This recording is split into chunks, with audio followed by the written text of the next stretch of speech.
Go live. I think I'm live. Hello, Dad. The person who watches on YouTube. Just my father watches on YouTube, or everybody else is on Facebook. Hey, Dad, it's going to be a show for you today. Mom, everybody else. Emily, I think you'll be here in a minute. Okay, stream condition excellent. My eye is twitching because of lack of sleep. We're live. We are live. We are live here at Facebook and YouTube. I'm no longer trying to really get Instagram going at the moment because it doesn't matter. I just don't feel like doing it. Just a long story short, I don't want to build out. I just don't feel like doing it right now. Long story short. My hair's longer. I need a haircut real bad.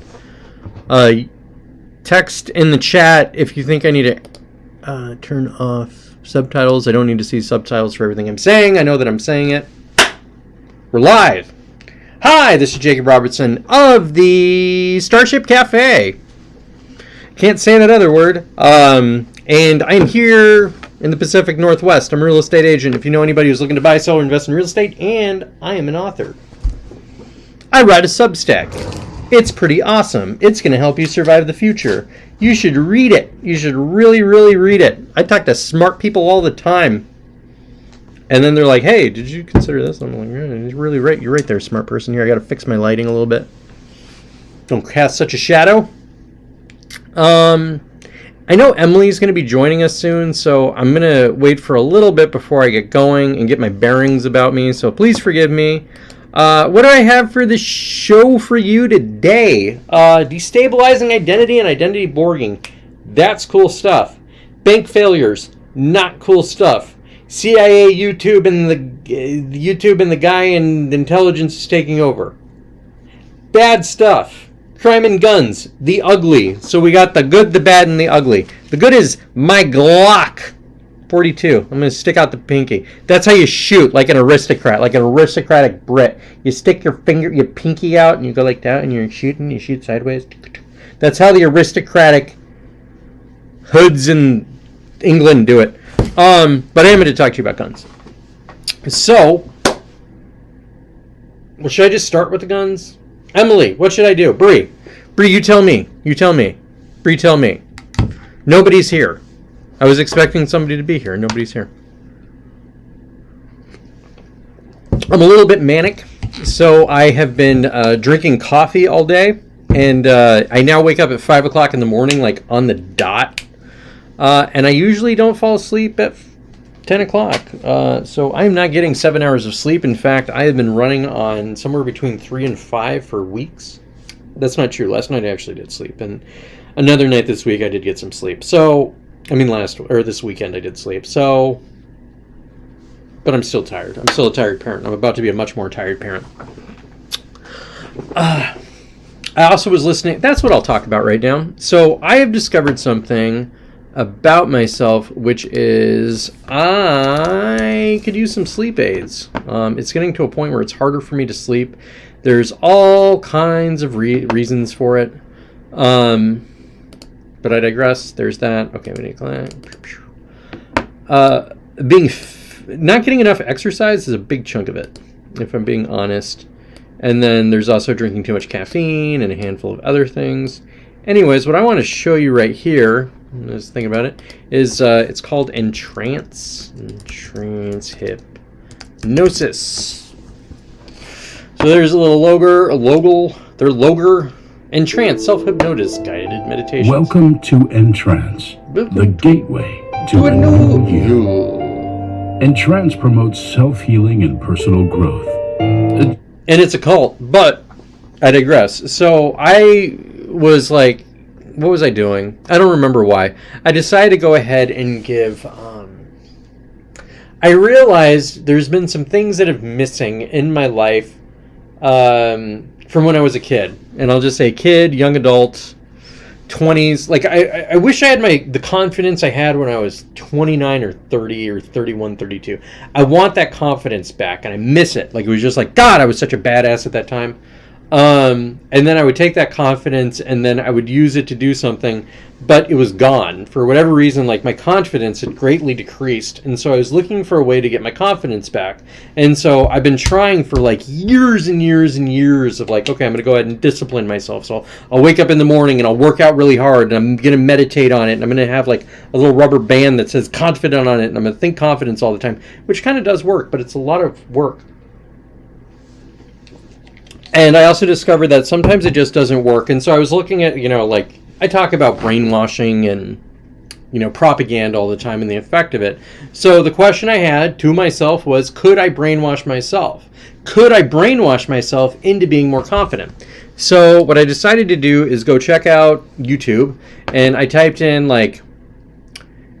and what you want to search for is paraliminals, which is why I use Entrance, is because they use paraliminals. To describe what a paraliminal is let's just say you've got your two headphones in. What paraliminals do is they have sounds over here and sounds over here, and the sound sounds like it's moving from this side of the room to that side of the room. So it's like, and so you got over here, okay? But there's a little gap there too. Like they make a little cut in the mute, like in the sound. There's like a little gap there. So what happens is your brain fills in the gaps. So it's basically sound over here, little gap, brain fills in the gap, sound over here, blah blah blah blah blah. And by going back and forth, it puts you into a trance state. It knocks you out. It knocks you out really fast. And these are typically about. They have ones that are like 20 minutes, 30 minutes. I only do ones that are 50 minutes long because I'm really hard to hypnotize. But I've been doing erectile dysfunction. Cole, oh my God, Anarchos, they got you, bro. Improve impotence and erectile dysfunction. Cole, go get hypnotized now. But anyways, my point is that it's effective stuff. So I worked on my confidence, and interestingly, I got more confident. And as I got more confident, I quit caring about getting confident in order to do all the things that I wanted to be confident for. Like it's like I want to be more confident so I can sell real estate. And so then I got more confident. And I was like, Jesus, it's bullshit. I don't want to do this. This sucks. And so it's not exactly true, but it's also kind of true. Where it's like, what am I going to do building a real estate career while I have a kid that's going to be here in 2 months and another one that's 2? Okay? And I'm the stay-at-home parent. Am I going to be what life do I want to have? Do I want to have a life where I never see the kids? I got a real estate career because it was flexible so I could have a family. But so then what I could do is just work all the time and neglect the kids now that they're here? No, I'm not going to do that. I'm not going to do that. So I care a lot less. My license also expired because I need to get fingerprinted again. They already have my fingerprints, but in order to be a real estate agent in Washington State, you need to get it done every 6 months or every 6 years because they want money. It's just about money. Whenever you look at all this licensing stuff, money. It's just a money grab. It's just a money. Luckily, my wife's like, Jesus, you are right about a lot of this stuff. And by being right about this stuff, I'm actually getting a lot more confident. I don't know if you guys read my last article. It probably offended you. I talked to one of my friends who is a conservative Christian, and he was pretty cool about it, to be quite honest. But he's just yeah, you're really right about a lot of this stuff. I know. So that was me checking my gun. Is it the gun segment? We're gonna do that right now. Look at me holding my gun like a pro. I'm not gonna hold my gun like an idiot, but I'm not gonna hold my gun like a pro. I'm not going to be like one of those YouTuber gun guys because that ain't what this is about. Maybe we should just do it since I already broached the subject. And nobody's here. Emily, I thought you were going to be here, but nobody's here. Nobody's here. Nobody's here. Nope. Nobody's here. So I guess I'll just go to, where were we? Crime and guns. So I have a belief that crime is on the increase. Now, I don't know how you guys feel about crime potentially being on the increase, but it seems to me that it is. And it probably is in your area too. I live in one of the safest places in the world, one of the healthiest places in the world as a context, and we now have bodies washing up in the bay and drive-by shootings and random attacks on trails and stuff. It's gotten so bad here. I live in Western Washington, okay? I live in a really liberal place in Western Washington. They finally criminalized fentanyl use in public. because it's just so bad. Like, it was a misdemeanor and now it's a felony because you can't enforce like misdemeanors right now for whatever. You can't arrest somebody over a misdemeanor, but you can arrest them over a felony. And like even our mayor, who's like, I'm gonna fix the climate. Like his whole thing was like he was gonna fix climate change by like taking over Bellingham. Let's do that. But the pandemic happened and he had to deal with that. And then the homeless thing happened and then he had to deal with that. Now he's dealing with fentanyl. And, you know, Mayor Seth Fleetwood, good for you. You did a pretty good job, dude. Better than I thought you were going to do. And you're way better than our last mayor. Thank God he's in charge, not the last one over the last few years. Like, I will take, I'll take a liberal lawyer over just a progressive idiot any day. Because I actually do, there's things I like about liberal, like there's a lot of things I like about liberals. There's not many things I like about progressives. Whatever those words mean anymore. Mr. Clark, Brian Clark sent me something that was pretty apt. Actually, I guess we'll talk about it. And how do I talk about it? So I ended up in I wrote my explosive article yesterday, and I'll just tell you what the article is about. It's about trans. And ultimately my thesis is that everybody needs to chill out on the trans stuff. Conservatives, just let the gays be gays. Just ignore the gays. Christian conservatives, just ignore the gays. Just leave them alone. Just leave them alone. And then like everybody on the left, none of these people are trans, as a context. 1 in 10, maybe. It's more like 1 in 100 are trans. The rest of them are gay. Like, they're just a bunch of gay people. And they're gay people cutting off their genitals. So maybe we can pump the brakes on this. Like, hey guys, maybe we shouldn't be encouraging teens to be trans and get sterilized and destroy their sexuality. Guarantee that these people will never have an orgasm ever. A teenager. A confused teenager who wouldn't be confused in this age? Who wouldn't be a complete mess growing up in this? Which we're going to talk about. We're actually going to talk about that a lot. That'll be my next thing. But because of crime and guns, and I got my gun here, and I can't stop playing with my gun. Dad, thank you for this gun. This gun is a Glock 42 made in the USA of America. I have got a clip in it. I am ejecting the clip. I know this gun is free, or clear, but nonetheless, I want you to notice there's 3 rules about guns, and I am not a gun pro, okay? So don't get your gun pro advice from me, but I'll just tell you the 3 ones. Number 1, don't put your finger on the trigger. Number 2, don't point this thing at a living thing, okay? Don't point it at a living thing. And also, be aware of what's behind your target, okay? Like, if you're pointing at something, you know, if you're like, oh, I'm going to do target shooting. Oh, no, but there's a school right behind me. You know, be aware of that, okay? If you keep these 3 rules, you will not accidentally shoot somebody. So, but nonetheless, I ejected the magazine. However, I can't be sure that one isn't chambered. I know it's not chambered because I've been playing this thing all day. So you just slide it back, and then you go, whunk. No. And now I know the gun's safe. But nonetheless, practicing safe gun safety, and just for the kids at home, finger out here, not on the trigger, careful of where you point the gun. It's empty, okay? So this gun is a Glock 42.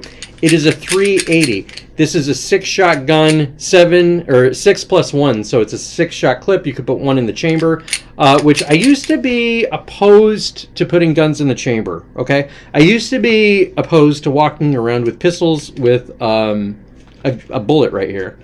And the reason for that is accidental discharge, okay? I have been watching a bunch of YouTube and did some research, and I actually have a buddy who's a cop. And his recommendation is always walk around with one chambered.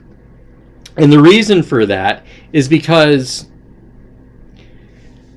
I would like to demonstrate this. I could demonstrate this much easier in person. But let's just say, like, I'm getting attacked, okay? I'm getting attacked by somebody. And they're running up on me. And then I pull out my gun. And I'm like, hey, it's my gun. And I'm going to throw out my hand to block them. If I'm busy blocking this person as they're attacking me, am I going to be able to pull this back as they're pummeling me in the head with a rock? No, I can't. So, pull out the gun. Arm up. Bing, bing, bing, bing, bing, bing, bing. And I did pull the trigger on that for demonstration.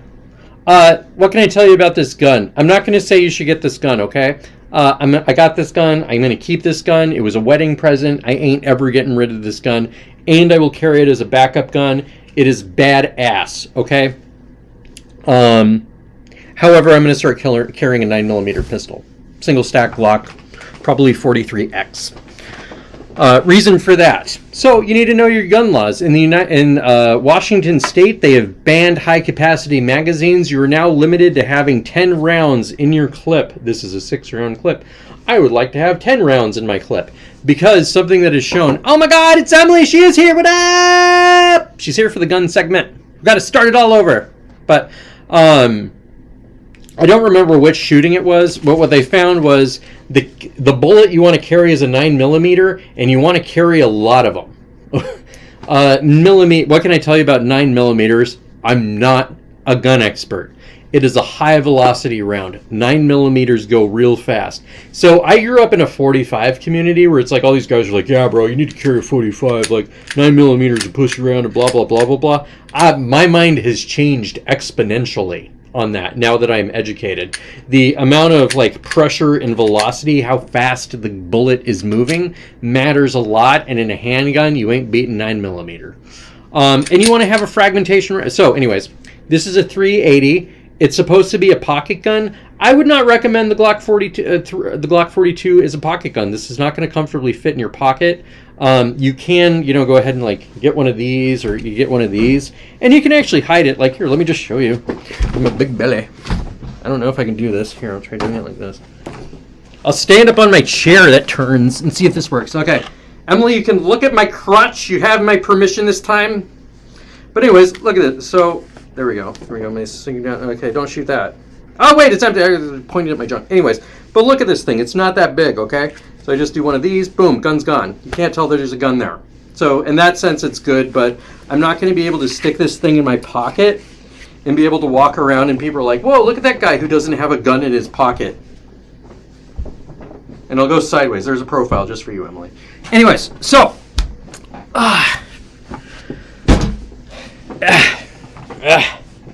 we're back. Bam! Bam, bam, bam! So, I hope Jeff doesn't watch this. He'd be so mad at me. Jeremy would laugh.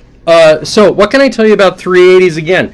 So, 380 is a weird round. It's not a NATO round. So, as far as my collapse theory of everything's going to go to hell, if you had some purses like that, yeah, these are, I don't remember what the brand is, but they have spiders on them. And they sell them at Costco. And these are awesome, okay? These are the best sweatpants I've ever had. Yeah, no, Costco, spider pants, find one of your friends that's got that Costco executive membership and go there one week and buy yourself some sweats. These are kind of expensive for Costco. I want to say they're $13, maybe $14. Actually, they're $15. They're $15 with taxes, maybe $16. With that said, they also come in black, gray, and blue. I've got a pair of gray and blue as I'm sitting here like stroking my leg with my gun. So a couple of things about Glocks. I am not a Glock maximalist, but I am a Glock maximalist. I plan for all of my handguns to be made by Glock. It is a fantastic gun. It is a fantastic gun company. It is reliable. I have been shooting them forever. As long as I've been like Jeremy was the first person who ever took me out shooting, and he had like a, what was it? It was a 40 caliber Glock, I want to say. And so, yeah, there is no gun that I've shot more than Glocks. They always work. When they first came out, they called them the Unstoppable Glocks. Like, you could put 1,000 rounds through this thing without cleaning. It's not going to have a misfire. It's a good gun. But 380 is a weird round, okay? It's a personal defense round, and let me show you what I mean by that. Or, not a personal, it's a concealed carry round. So you see that thing? Do you see the size of my fingernails? That is not a big bullet. But with that said, you want somebody to stick that in you? You want to get hit with something like that?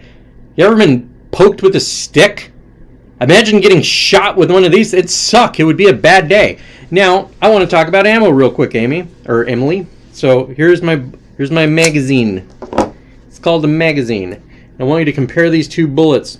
One is a standard full metal copper-plated full metal jacket. I believe the reason that they copper plate them is partially the bullet is more likely you're going to get more penetration out of it, and also you don't get the lead poisoning. Which it's weird that they've considered that, because I mean you're shooting somebody to kill him. So I have a copper full metal jacket, and then I have rip ammo.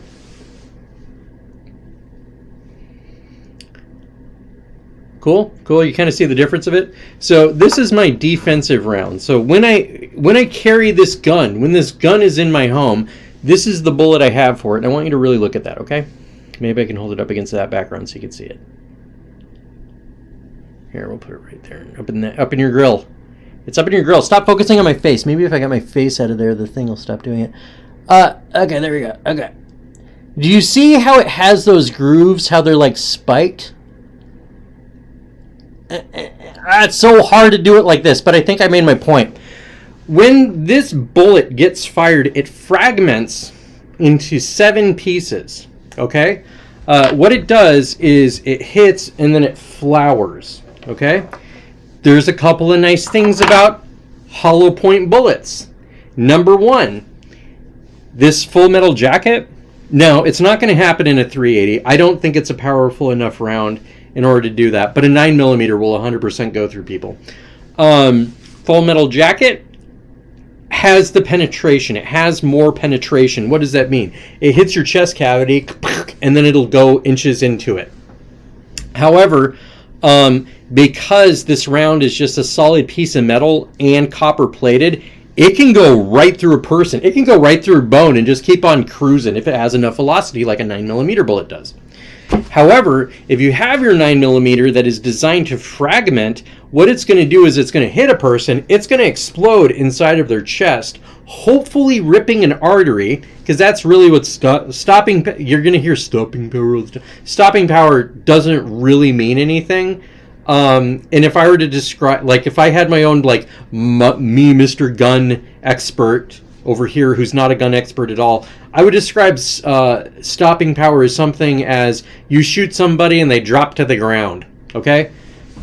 This thing's going to nick an artery. So Emily, as an example, would you rather be shot with a pellet that's going into your body, and I mean into your body, a pellet, or 7 BBs? What's more likely to hit your lungs, your whatever, your arteries, your blah, blah, blah, blah, blah. So that's about bullets. This is about Glocks. One nice thing, also check this out. So look at, well, here, let me show you like that. This is a thin gun, okay? That's the advantage of something that's a single stack. Single stack means that there are just the bullets in a single line, okay? As opposed to double stack, which will be a wider gun. Emily and I do not need large guns. We don't have gigantic hands. We don't have small hands, but we don't have gigantic hands. So we don't need really big guns. Single stack 10 round 9mm, I think, is the gun of choice. Plus, check this out. I gotta show Emily since it's you and me right now. And anything you want to talk about, please let me know. I'm gonna go over here. I'm gonna show you something called and you should go back and watch actually, Emily, before I forget, these Entrance is hypnosis CDs or hypnosis tracks that I listen to when I go to bed to reprogram my brain, and they're 100% working. I'm doing one for weight loss right now, and it has actually stopped my diet. Like stopped my appetite. Like I'm literally consuming 500 to 1,000 calories less every single day, and I didn't do anything. I just fall asleep to these tracks, literally, and there's no force behind it. I just don't want to eat ice cream. So Micro-Roni, we'll just say Glock, so it's auto-filling. Micro-Roni carbine conversion kit. I've talked about these before, but I don't think I've ever shown you them. Okay, that's nice. That's real nice. What looks sick? Which one looks all sick? Emily, does this look sick or does this look sick? This looks sick. Genic basic kit. How about a pro kit? I think we're all pro here at the Corona Cafe. So, what is a carbine conversion kit? Okay, make sure. Gotta check, because I actually forgot. I'm like, does this have a clip in it? It doesn't. But we'll go ahead and check just to be safe. Gun safety, kids. Always check your guns. plat, plat, plat, plat. Just kidding. Anyways, actually I should discharge something. I don't know. I'll get back to the guns in a second. What is this? This thing, I got to turn the gun that way, which it makes no sense whatsoever, and then I got to put it up here. This thing is designed so I can take this gun, slap it in it, and then it is a short-range rifle.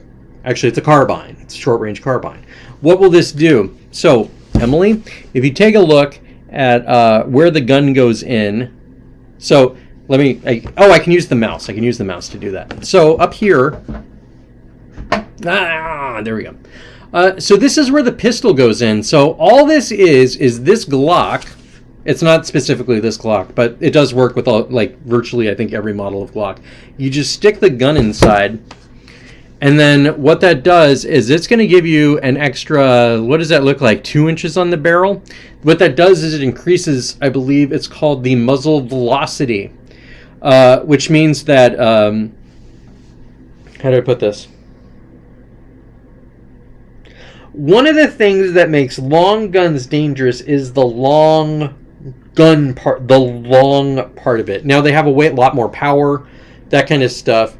But what it is so like a gun is an explosion. So there's like the primer on your bullet, and then this is a bunch of powder. And imagine, Emily, if you had your big explosion, ka-choo, and then the bullet flies out. Or if you had your big explosion, and then this thing shooting out of this tunnel like the Batmobile in like a Batman movie, and you see the thing and it just keeps going and taking off. Okay, what if he just went and he was just out and flying? Like, it's not quite the same. It's like we'll just say like a slingshot. The farther you pull back the slingshot, the further it's going to go. It's kind of like that. So that part's cool. Okay, then you can also like put it on your shoulder, and you have another thing to hold on to it. What does that do? That's going to increase your accuracy. You're going to be a lot more accurate with it. Check out the sight on that thing. Okay, so then you got your like red dot sight. Okay, that's going to help. You got a nice little flashlight right there. That's pretty sick. But okay, so you got your scope. That's sick. And then there's a backup magazine right there. So I'm in a state where it's like, oh, you can only have 10 rounds, whatever. But I can go bop, bop, bop, bop, bop, bop, bop, bop. How would I do that? Okay. Oh, yeah, I could just drop it from there. Bop, bop, bop, bop, bop. Thumb, drop, grab, magazine, stick in there. Bop, bop, bop, bop, bop, bop, bop. Actually be like, and then bop, bop, bop, bop. New nap for Cardelia post? I gotta check a note on my kid.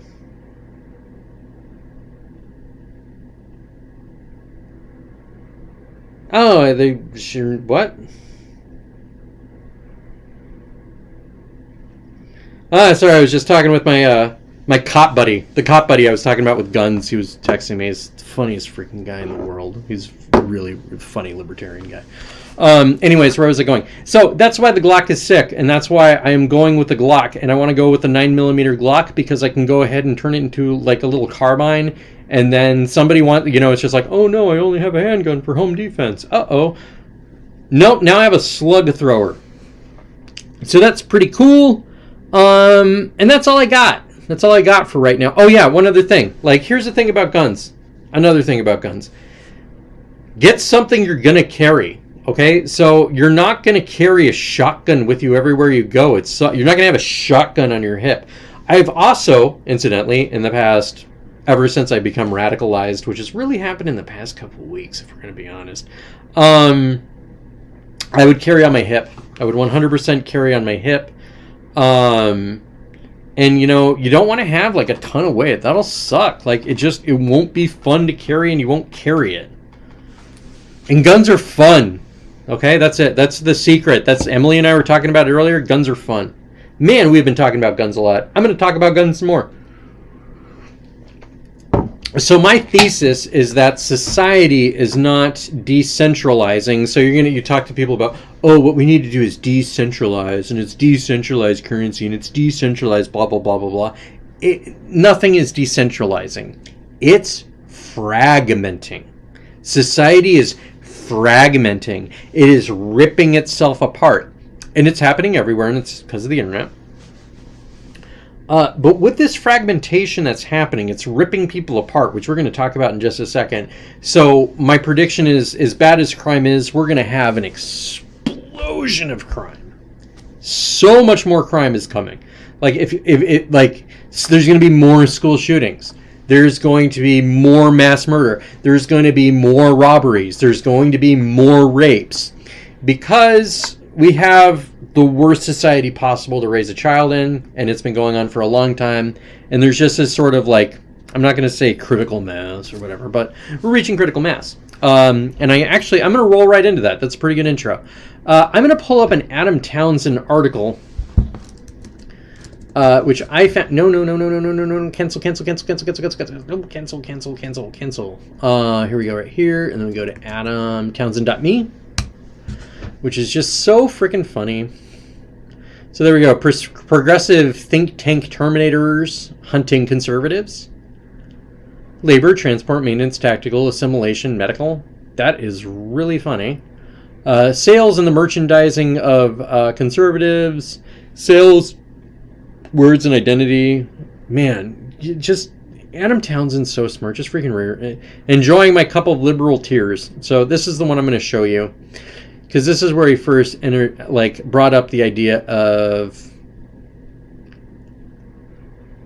Let me actually see if this was the one that he posted. I should have taken screenshots of it. I think he broke it up. He did. Damn it! I'm gonna have to use the wave. Adam Townsend's one of those people who you should really screenshot anything he does, because he'll edit it, he'll change it, he'll delete it. Because he puts out a lot of information that could potentially get him in trouble, and so he gets stuff started and then disappears, because it's not like they're looking... Here's the thing about Big Brother and what's coming and like what's happening right now. It's not like you're going to post something and then, oh my God, they're going to be like, you could say, oh my God, I'm going to do something terrible. And then, yeah, sure, the cops are going to be right on your door. But really what we're worried about is getting put in a gulag. Okay. So, like what we're turning into is a single party system, and it's going to be the Democratic Party. The Democratic Party is about to become unbeatable on a national level. And then you have the rhinos, like the Republicans in name only, which are also part of the single party system. People talk about the uniparty. The Democrats are going to be in charge of the uniparty, and the Republicans are just going to look like a fake resistance. Fake resistance would be a good word for it. So, they're going to come after you after they've built a case. After they've built a case over the things that you've said. So if they can't find the stuff that you said, then you don't need to worry about it. Does that make sense? So that's why he deletes all that crap. So he can say stuff that's pretty rowdy, like he said some stuff that's rowdy, I'll put it that way. Anyways, so I'm going to go ahead and read this for you, and it's going to give you a concept that's going to blow your mind, and then I'm going to do it, I'm going to apply it to another concept, and then that's going to tie into the crime stuff. So this is called Sales and Merchandising of Conservatives. Enjoying My Hot Cup of Liberal Tears by Adam Townsend, and it's under his subject sales. Sales in the Merchandising of Resistance, Conservative Lubricants. Why is it that the rise of Ben Shapiro, Jordan Peterson, Michael Malice, and Tim Pool corresponds exactly to the rise of the Democratic Party as an unstoppable force and an immovable object? Is it a reaction to the left? No, it's not. Conservative media viewership far and away exceeds that of liberal-oriented media. An imbalance that favors the conservative brethren should be the phalanx that constrains the left advancement, but it hasn't. Quite the opposite. I'm going to put on my glasses because I'm actually having trouble with this. This is called, and then sales and identity borging, which is a badass term. It's a really good term. And we'll explain it. If you set your timer for 2 minutes and then close your eyes, science shows a few things will happen to everybody, unless it doesn't happen to you, in which case you may need to check with the doctor to see if someone stole your brain. Here's a simple test you can do to see if it's still in your head. Can you picture a pink elephant?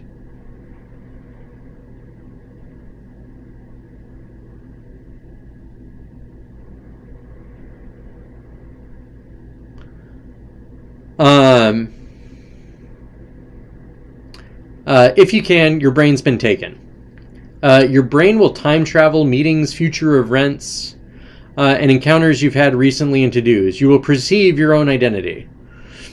For example, Mary Ellen, not her real name, might perceive herself, I'm the type of person who cares about the environment, wants to help solve climate change, believes in science, I am an activist for good causes, I wear a mask everywhere because I care about other people, I scream at strangers not wearing their masks because I care about other people, I finish what I commit to, and so on and so on. You will perceive how other people perceive me. When Mary Ellen, still not her real name, has her eyes closed, she is aware of how she is seen. She wants people to perceive her as having those properties she perceives in her own identity. I might need to do this exercise again. I might have gotten it wrong the first time. That's the problem with the smartasses. They don't make any sense. So I apologize for being such a smartass.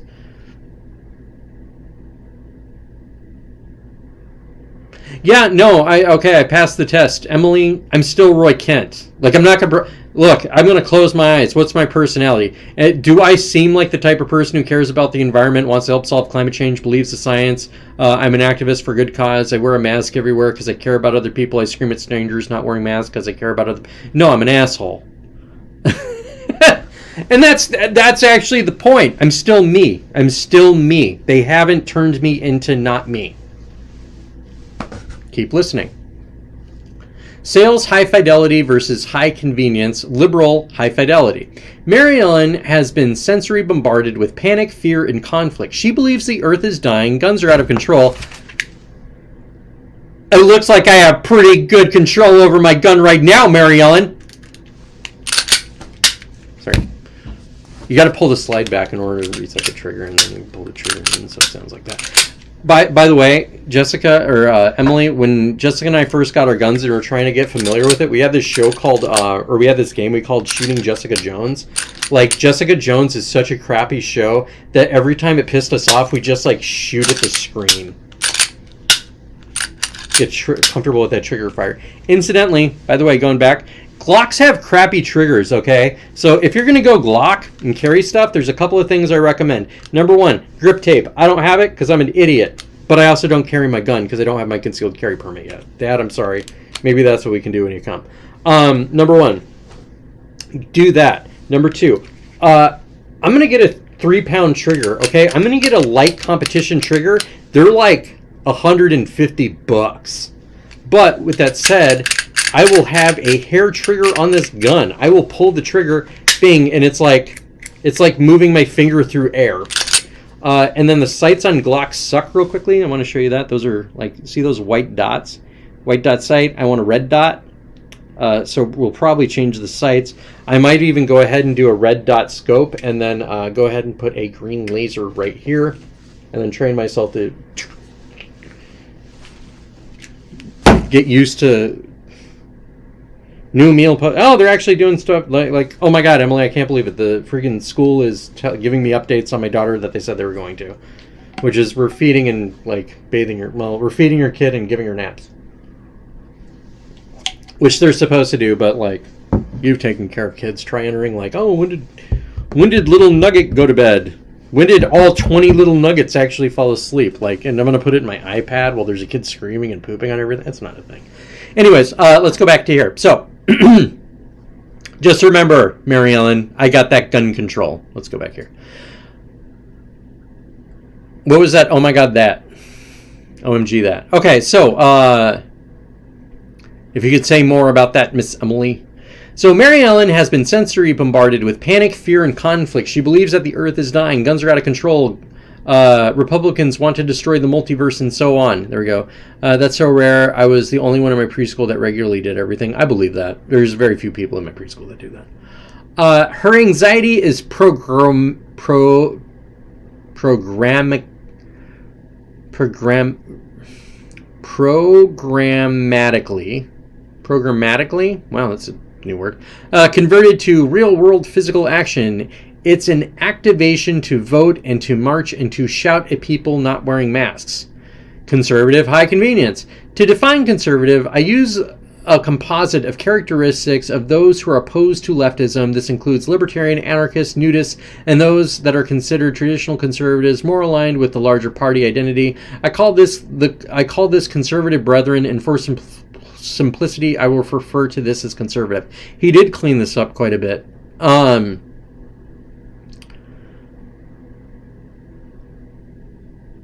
Okay, I guess that makes me a conservative. Bob, not his real name, is a conservative, subject to the same human mind mechanics that perceives of identity. The outcome is different. The sum of his panic, fear, and conflict converts his anxiety to activate a purchase of merch, super chats, books, and confectionery shit. Why would conservatives ever want conflict to be resolved when preserving its condition is the source of their own financial well-being? Below is a Twitter follower account for Michael Malice, a well-known conservative media figure. Note that since Biden came into office, his follower count has gone up more than threefold. His viewer count has increased by fourfold. Below is a Twitter follower account for Tim Pool, another conservative media figure. Note, since Biden won, his follower count has doubled from an already high number to a very, very high number. Tim Pool's huge. Below is the Twitter follower account from Jordan Peterson, a popular conservative media figure. Note that since Biden has come into office, his follower count has gone up threefold. Jordan Peterson's huge. One reason for this is that conservatives have been effectually stripped of political, social, and economic currency in which they can effect policies favorable to themselves. They have been allowed just enough power to consume and express dissent in solitude or in small groups and are permitted no convening force. What does that mean? They get to hang out on the internet and throw crap at their screens, but they're not allowed to form a protest. Otherwise, the FBI will show up. Sales sustain conflict as a service. This clip is from Tim Pool's YouTube broadcast. It's not unusual. This is a sample of everydayness. I'm not going to play it. The physical act of purchasing is the same cathartic release as voting. It carries none of the social, career, or even violent risk of protesting and marching. What is he saying right here? The super chats, so when people get super chats, or when people give super chats, so real quick, Adam Townsend is really into the behavioral sciences. Like, he reads the current research papers, the stuff that's coming out today on this stuff. And so what they're doing is they're looking at, what happens to the brain in all these different situations. What has been discovered is when somebody gets really angry and they buy we'll just say Sean Hannity hat because they're going to stick it to the man, they get exactly the same feeling in their brain buying that hat that liberals do voting. So the liberals have to get tortured for a year over the election stuff, and then they finally get that sweet release. And can you imagine how big of a dopamine hit you get after building for a year versus Tim Pool and Jordan Peterson and all these other, and Ben Shapiro create cheap dopamine hits. Cheap. All you have to do is, boom, I'm gonna do a $5 super chat. I'm gonna send Tim Pool $5 to go own the libs. Oh, cheap dopamine. Why would you ever need to vote when you have cheap dopamine? Really? So anyways, that takes, let's go back to this. The physical act of purchasing is the same cathartic release as voting, and it carries none of the social, career, or even violent risk of protesting and marching. We no longer have organic protests. They don't exist. That 5 minutes it takes to make the purchase is the same dopamine hit that relieves temporarily like a medication, the anxiety. Conservatives may vote, but that's every few years, while real life is every day and true political action takes daily physical effort and persistence. What he's saying here is conservatives will sit there and watch Tim Pool rather than go door knocking or make phone calls. Sales and the merchandising of resistance. The conservative popular figures are not in the business of enrolling Republican. So I'm actually going to go because I'm going to leave this one because what he did is he split his article into two articles. They were like 2-1. So progressive think tank terminators hunting conservatives. Identity borging. This is really what I want to talk about. So sorry, I'm just dropping that other one. Progressive think tank celebrity. He's not trying to start crap with Matt Stoller is what he says. Washington's angriest, and here's like an article from Political, April 2023. Washington's angriest progressive is winning over conservatives and baffling old allies. The activist who breathed new life into the antitrust movement wants support from the other side. Who is Matt Stoller? Matt is the project director of the research of Research at American Economic Liberties. The board of the American Economic Liberties Project is a bastion of Democrats from the Obama administration. The board includes Brandy Cullen Dexter, visiting fellow at the Harvard Kennedy School Schorstein Center of Media, Politics and Public Policy, and a senior fellow at the Color of Change. Leah Impashani, I guess I got that right. Ishpani. Leah Impashani, whatever. Managing Director of Open Society US. Oh, those fun guys, where she oversees grant making, advocacy, and administrative work. Oh, that's cool. Ronald Newman was the national president or political director at the American Civil Liberties Union, where he oversaw politics. I can't do this. I can't. I'm going to just go ahead and put this in my own words. This is what identity borging is, Emily. I'm going to show you a guy named David Frum, and I'm going to show you the Lincoln Project. Now, if you remember the 2020, actually we'll do Lincoln Project over here. So we'll go here, and then we'll go Lincoln Project, Premier League. Oh, what did Peter Ducey say? So the Lincoln Project. Oh yeah, I blocked these guys because I hate them. And I don't like them showing up in my feed. Blowing up your pension, raising taxes on everything you buy, bankrupting the economy. Speaker McCarthy and the rest of the extremist GOP will do anything to get Trump reelected. Call your member of Congress and no. These are Republican conservatives. These are conservative operatives, Emily. These are these are Republicans. Blowing up your pension, raising taxes on everything you buy, bankrupting our economy. Speaker McCarthy and the rest of the extremist GOP will do anything to get reelected. What? Holy shit, Texas State just passed a bill to give Greg Abbott, hand-picked Secretary of State, the power to overturn elections in the third biggest county in the U.S. Republicans weaponizing 2020 election lies to rig elections. This is a huge story. We've covered what the 2020 election was, Emily. This is retarded. But here's the point. Here's David Frum. He's a piece of shit. Sorry, Dad, but you feel exactly the same way that I do. So here's this Canadian ghoul who is a neocon. I'm not going to get into what neocons are because I'm still like, Jesus, this has been going on forever and I still haven't explained identity borging.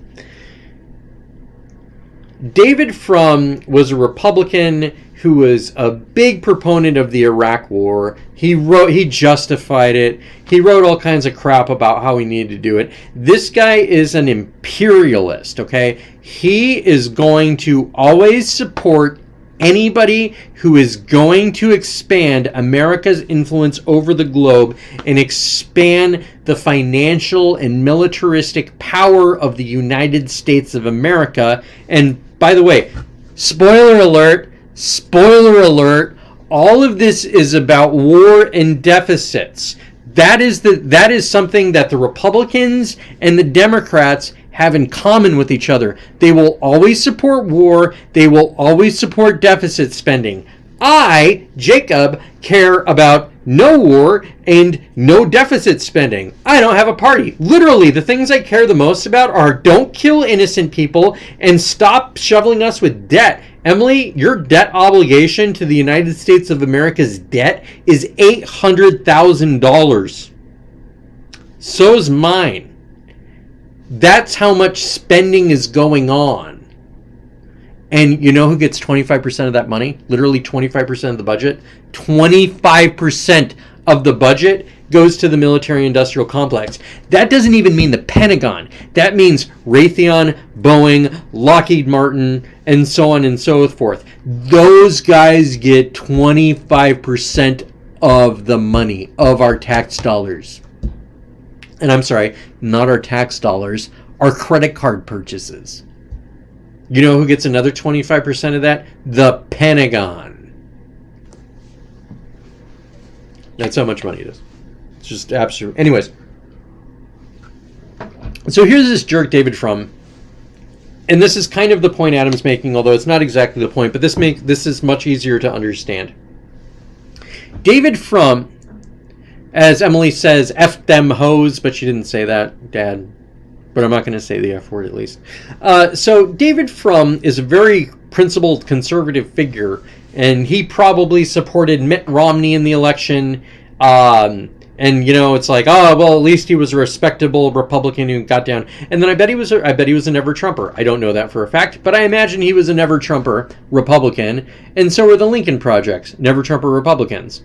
We are principled conservatives who would never support the likes of somebody like Donald Trump. And so he became a part of the resistance, Emily. You remember the resistance? David Frum, warmongering conservative. The Lincoln Project, warmonger... Actually, I'm using conservative loosely, okay? Let's just say Republicans, okay? Warmongering Republican.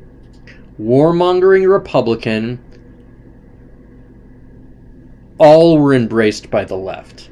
The Democratic Party swallowed these guys hook, line, and sinker, okay? They became the principled conservatives who are willing to oppose the likes of somebody like Donald Trump.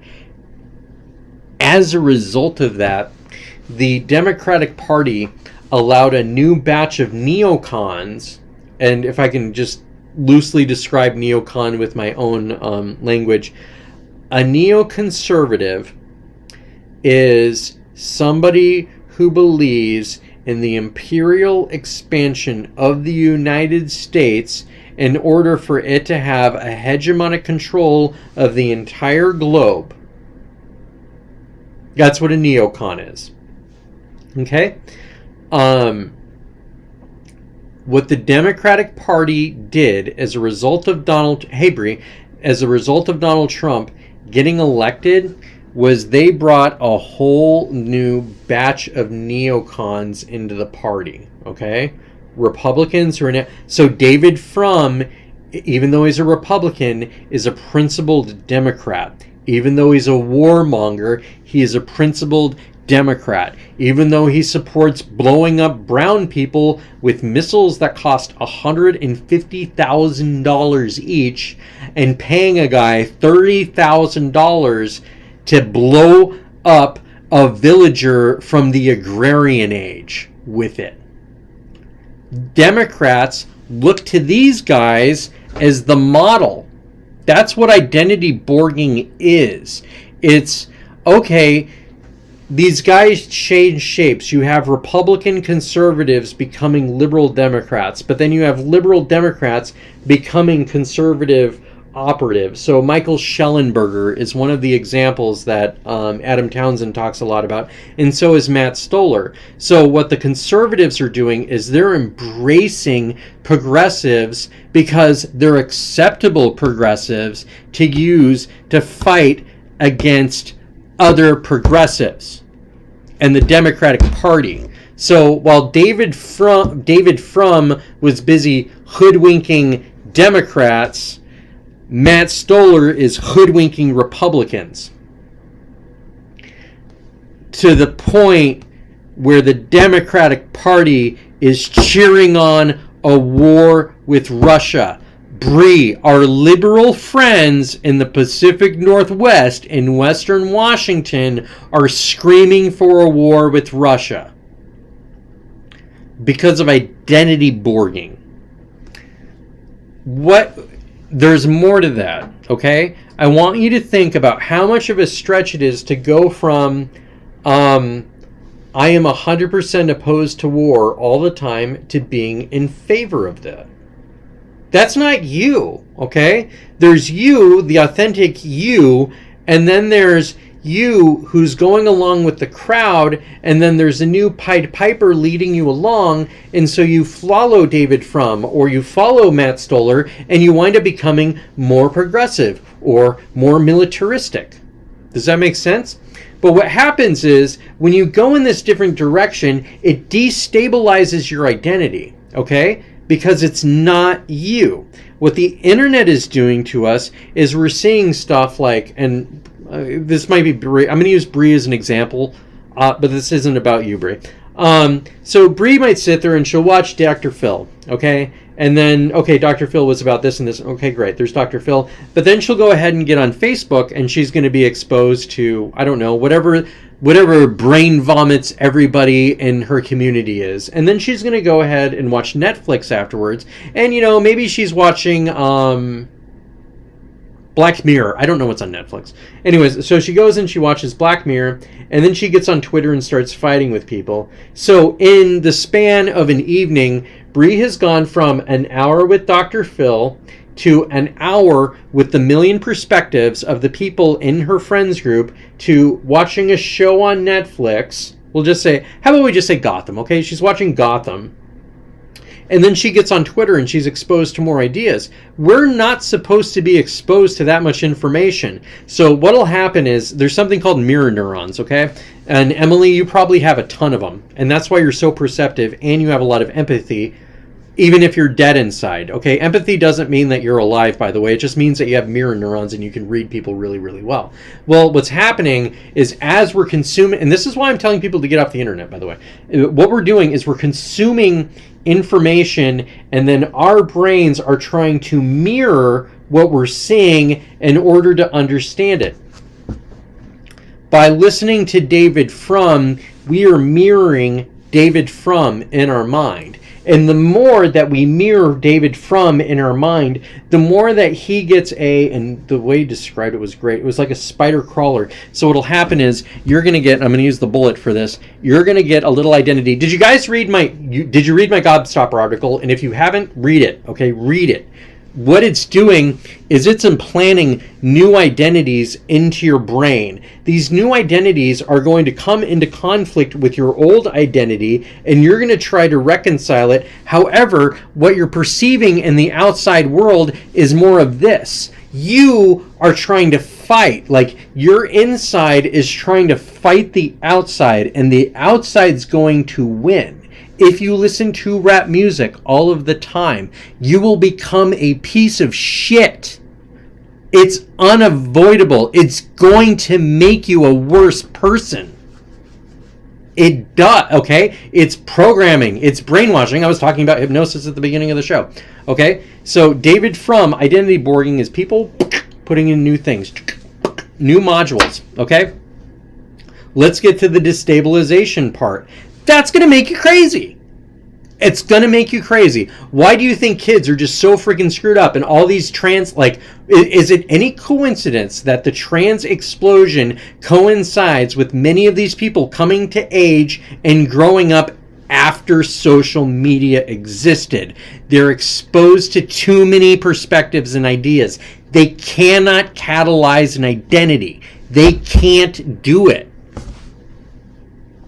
And so one is being built for them. They are deliberately being destabilized in order to insert new identities. Got identity borging?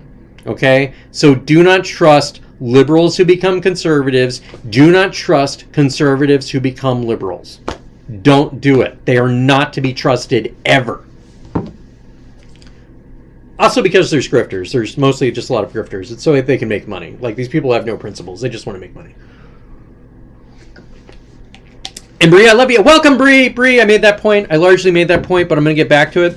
That's why I got my gun. So Bree, trigger warning, there's my gun. And you remember, when you're going to be a fancy shooter, you stick out your pinky. Okay, you do it like that. You do like a cup of English tea. And don't worry that I'm pointing it this way. It's unloaded, okay? And you don't hold it like that to shoot, by the way. I was just doing it so I could hold it flat. Bree, you missed it. I was talking about guns a lot. Oh, by the way, Emily, when I was talking about playing with my gun, this is what I'm talking about. And then spinning around. Dry firing it. Sometimes it's just this. I'll do that for like 2 minutes straight. And part of the reason is... Bree has an argument for the growing up trans stuff. I have an argument for the... Actually, I have a lot of arguments for the trans stuff. But I do believe that... Well, here... Well, since you brought it up, we had to bring it up, right? We're going to have to get back to the violence. The destabilization is the soil. It's not the cause of it. It's the ground in which it's planted. What happens is and I literally believe this. As somebody who's been trying to build an identity for a long time and then discovered that the best way that you form an identity is by having a family. There's nothing that will allow you to catalyze an identity like having a child. There's nothing like it. Which it might be why they're so opposed to children. And families and stuff, because if you have a child, you can't bounce around all the time. I don't have the time to sit there and watch Tim Pool. I have to go take care of my kid. Even if I watch Tim Pool, I'm like, God, this is stupid, as opposed to like, oh, I have the, just having a kid makes you grow up. It further entrenches your identity. Hopefully. But where was I going with that? Brie, trans, blah, blah, blah, blah, blah. Oh, so these people have destabilized identities, and so then they're sitting there watching TikTok, and everybody's like, oh, I'm trans. And so they're getting there's a positive feedback loop by saying that you're trans, and so it's also an identity that they can grab onto. Also, if you become a trans male or a trans female, there ain't no going back. I mean, you can detransition, and there are people that detransition, and if you read my article, this shit's going to be gone in 5 years, 10 years. What'll happen is the lawsuits against the gender clinics and the psychologists who've been putting this stuff is going to make these things uninsurable. And then when the insurance companies will no longer cover them, boom, they're done. And then in 10 years, it'll be like, oh my God, it was so horrible and it was so terrible and I can't believe they did this and blah, blah, blah, blah, blah. But the progressives and liberals won't even know what they did because they'll just move up to the next thing. Bree says, having a grown-up kid also makes you grow the F up. Ollie's 20. So what I think is, so playing with that gun, is I think the trans thing is a social contagion based off of kids not by kids being destabilized, and also there was a word there that I had. There was a really good word for this. They're grasping for an identity. They're grasping for something that makes sense. They're also getting reward systems for it. It's socially encouraged. They get attention for it. The attention thing is a really big one. It's a really, really, really big one. Bree says, insurance won't even pay for your migraine medicine. That's horseshit. Bree, if I may offer something, because I'm actually getting into medicinal gardening, try to find out what the active ingredient in your migraine medicine is. Figure out if there's a plant version of that, and then try growing it in a dome and a garden. I was talking to Emily earlier. I am working on growing some antidepressants. Oh man, this is just tearing up my hand. But that's also good because I'm getting them gun calluses. But let's move on. So, destabilized identities. So, we have David Fromm and the internet and everything else destabilizing everybody. And, how many of you have gone from like, maybe I am trans to, maybe I am a Republican to, maybe I am Democrat, maybe I am one of these, and you're just like, maybe I am black, maybe I am a man, or whatever, okay? It's really destabilizing. Like, I've had some of that stuff happen in my life, and it made me crazy. Like I joined a cult, and it made me crazy. That was Landmark, by the way, which did some good stuff, but at the same time, it destabilized my identity, trying to make me somebody who could be somebody to lead their programs. They broke me down and tried rebuilding me into somebody who would lead their programs. However, that is not authentically who I am. And it made me crazy. It actually made me a crazy progressive for a while. I was a big Bernie bro. But man, what a sellout that guy is. And still, I supported Bernie because I thought he would have burned down the system, much like Trump should have burned down the system. But now that I'm older and more wise, neither of them are going to burn down the system. It's just going to keep on going until it crashes. The destabilizing of identity is going to make more criminals. It's going to make infinitely more criminals. It's going to make more rapists. It's going to make more child can I say chomo on you? I'm going to say chomos from now on YouTube, because if you say like any CP word or stuff like that, you get in trouble. So CP and chomo is what we'll use here. It's going to make more of them, okay? And they're going to have more access, because what's going to happen is we're going to have some serious cutbacks. And we've also criminalized being a police officer. So socially, there is a pressure for you to not become a cop. As a result of that, good people don't become cops. Now, I'm blessed, and that's an overgeneralization, but I'm blessed with a community of just awesome cops. Like, man, Bellingham PD is as good as it gets. These guys are really good. A well-balanced police force. Oh man, I really did. Man, I'm just cutting on my hand with this gun. It's awesome. The more destabilized people there are out there, the more chances you'll have at being attacked, and there will be more violent crime. The more poverty is, the more crime there's going to be. The more relative inequality, the more crime there's going to be. And I'm going to live in a place with a high amount of relative inequality. We have people who are multi-millionaires. I know a billionaire that's living on the island, surrounded by. We've got a native tribe right there, like bordering the city is a tribe. A reservation, and there's a lot of poverty there. But then there's also like the fentanyl types and all the people who wind up thinking that they can get into Canada but get stuck, end up getting stuck in Bellingham, Washington. So we just have a bigger criminal element, and as a result of that, I'm going to start carrying a gun everywhere I go. And that gun's going to be a single stack 9mm Glock with a 10-round clip with one in the chamber. That was that point. So I'm going to go and look at Tabri's comments. My parents voted for Perot and Dole, hence me. And wait till you check your inbox. There's nothing in my inbox. Did you mail me something? Or talking about my mailbox? And Perot was awesome. Dude, Perot said some really good stuff. And I do believe that there were black ninjas at his house. Like, all that crazy crap he said, I bet he was trying to save his life. You know why? Because the CIA sent some assassins after that dude. Which is going to be my next section. Oh my god, CIA, YouTube, the guy in intelligence is taking over. Come on, where am I at? Sorry, I got to get my bullets back in the clip. In case some Antifa's coming here and I got to shoot him. Not that I'm actually, I got to be honest, like, here's another thing. I ain't concerned about Antifa or anybody like that storming my door.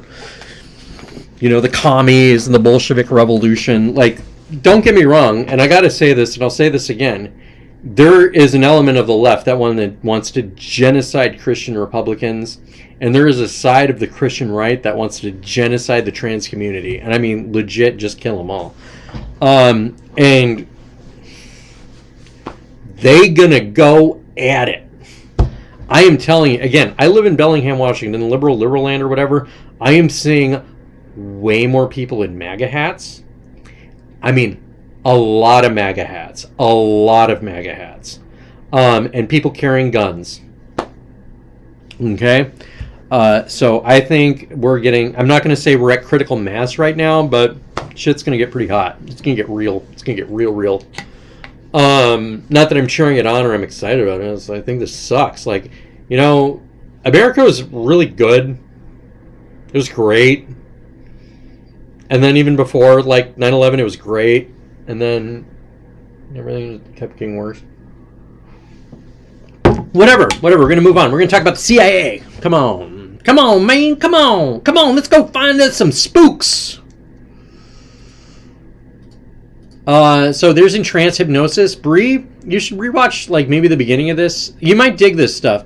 I listened to self-hypnosis tracks before going to bed, and it's really made a gigantic difference in my mental health. Or let me rephrase that. The stabilization of my identity, mental health, and going to bed.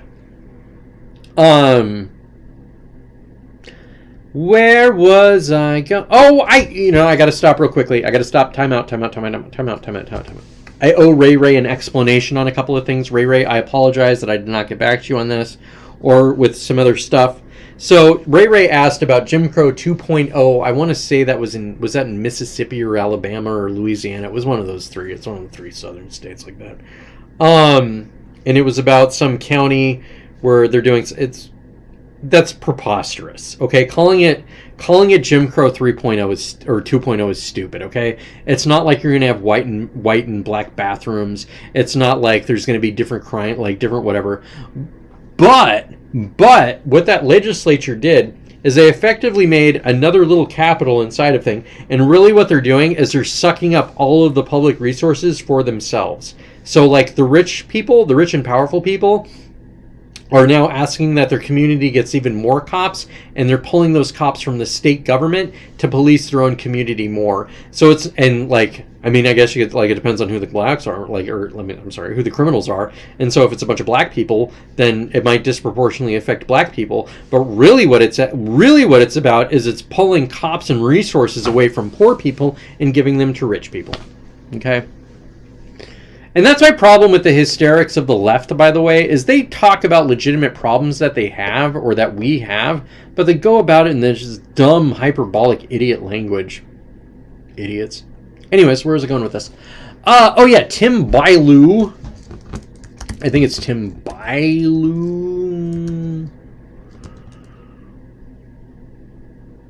There it is. Tom Bailu. Tom Bailu. Talk to me about the three forces that you see. Oh, and that one's touch. So this is actually this guy's pretty sharp. Ray Dalio. He thinks everything's going to go to hell. He really does think everything's going to go to hell. I think he used to work for J.P. Morgan Chase. Where was I going with this? So let's actually go back real quickly. Impact Theory with Tom Bailu. Let's go to his about. 3.848 million subscribers. Man, that's gigantic. That's really actually gigantic. That's a lot more than Tim Pool has. So join November 2016. Wow, he hasn't been around that long.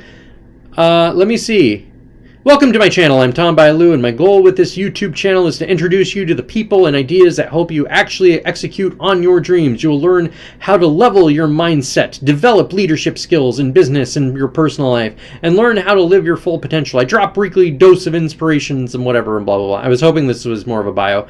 I think this guy started some sort of medical tech company, sold it, and made a whole bunch of money, and now he just does YouTube videos. So we go to videos. What does Bree say? I feel like a kindergarten teacher talking about being a Democrat-ish. I feel like a kindergarten teacher talking about being a Democrat-ish. You got to know some history and have an open mind and leave God at the door. I don't know what the hell you just said. Anyways, so here we go. Boom.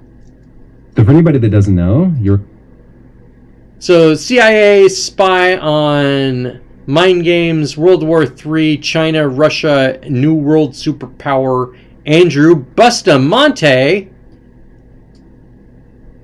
Hey, bro. Hey, bro. Hey, bro. To the next day. How do I just... Hey, bro. Hey, what up, bro? Bro, look. You know what? Every day. survive? They were always focused on the here and now and how do I make it work today so I can live again tomorrow. You and I don't worry about how to make it through today. We don't worry about how to make it through today, bro. I'm just with the CIA. Look at my cool, fluffy, long hair. I've got a bandana on my head, bro. Did you see my leather watch band, bro? But wait, there's more. Oh, there's my dream. Just a second. So what's that guy's name? Andrew Bustamante.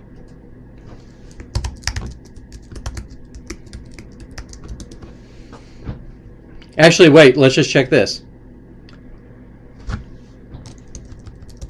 Andrew Bustamante. Podcast. Lex Friedman.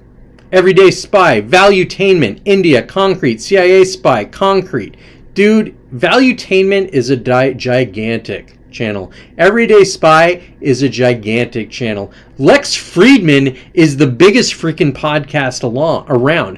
Why is a CIA guy who looks like a hippie all over YouTube? Here, I'm going to do this one because I was actually making fun of this one a while ago.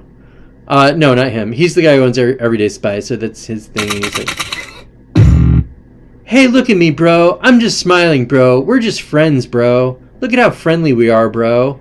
Bro. There is a growing... So there's the CIA asset he's talking to. And I talked about this last time. Like, look at the lighting, and they're trying to be all regal. And there's, like, the gold frame in the background. And there's some guns and crap in the background. But this guy's got a sleeve and a black polo. And this guy's got, like, a freaking headband and big hair and leather beads and shit. And the point I am making is one of the problems we have right now is the CIA is taking over everything. Okay?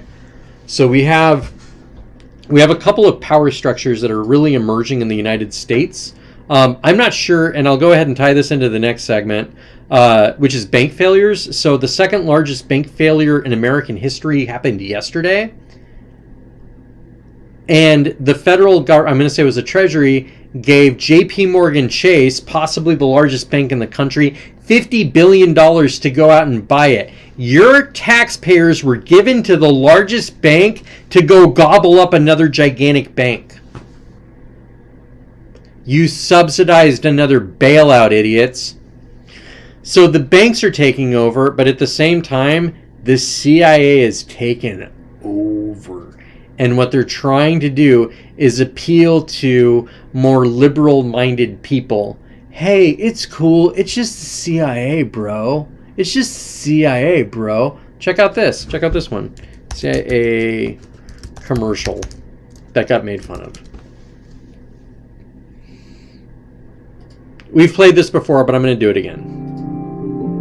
When I was 17, I quoted Zora Neale Hurston's How It Feels to Be Colored Me in my college application essay.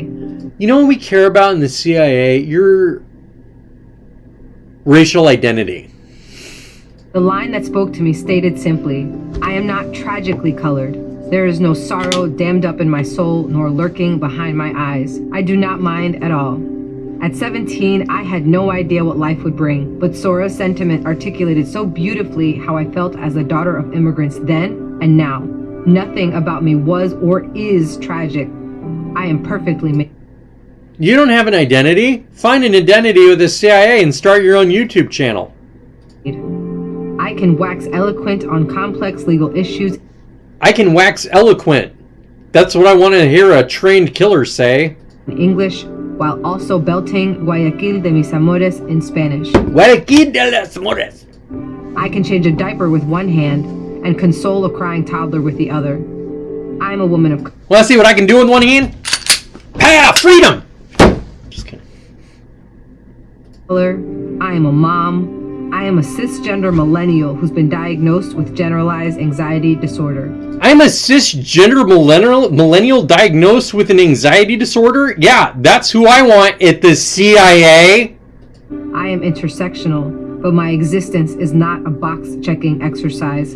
I am a walking declaration, a woman whose inflection does not rise at the end of her sentences. I gotta stop. You want to know what's basically accepted information at this moment? That the CIA killed JFK. Like, that's what Tucker Carlson alleged. One of the things that got him in a lot of trouble, I think. But really, it was, what is the thing that got Tucker in trouble? Oh, it was questioning Building 7. I gotta show you this. This was Twitter. Let me see if I can remember. Twitter. We're gonna do Max Blumenthal. It's not Max Blumenthal. It's Max Blumenthal.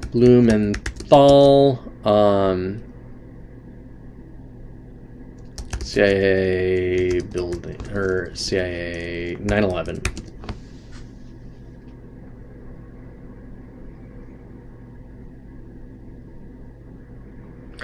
And this is from Jeffrey M. Young, who's saying this. I'm a progressive peace Democrat running for governor of Kentucky against incumbent Anthony Burchard, Democrat, not yet identified felon. That's pretty impressive.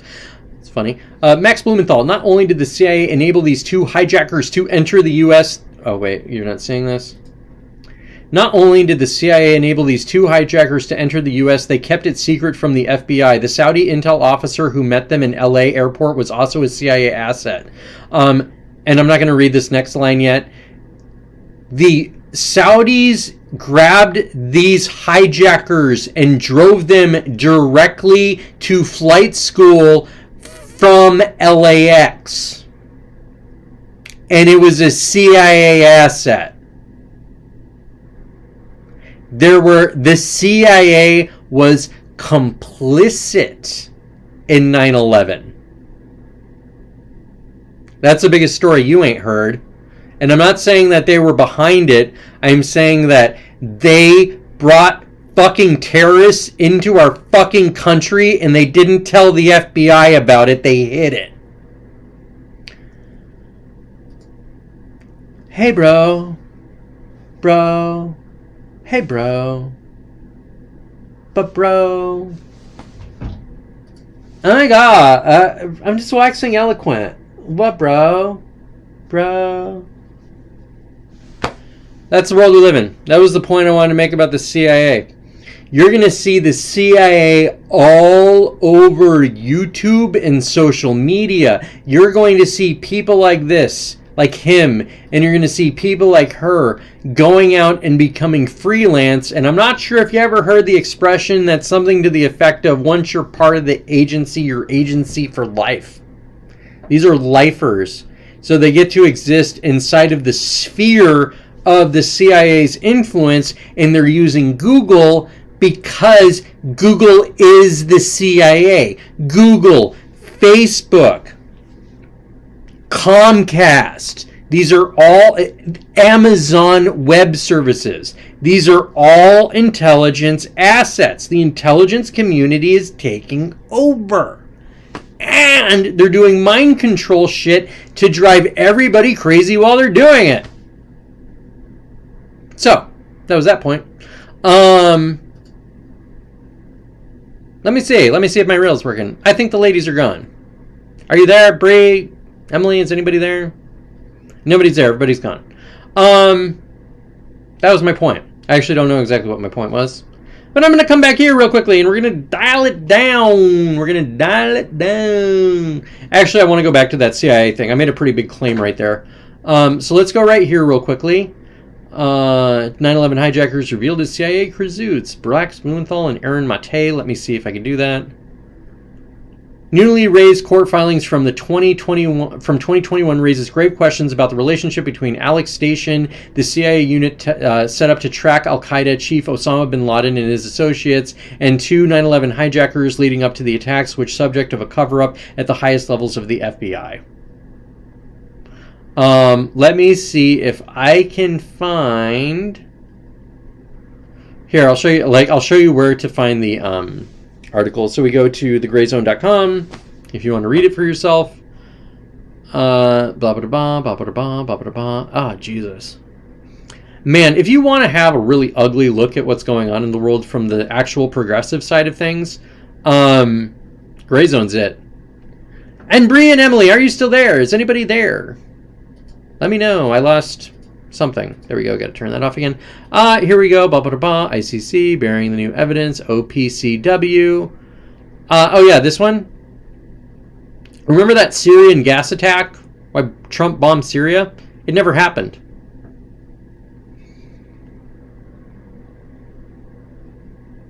Okay. CIA Hirsch.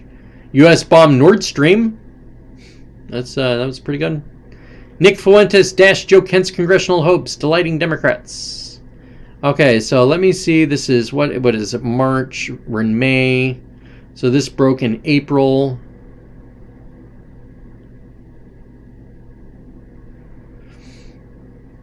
Where in the hell is that story?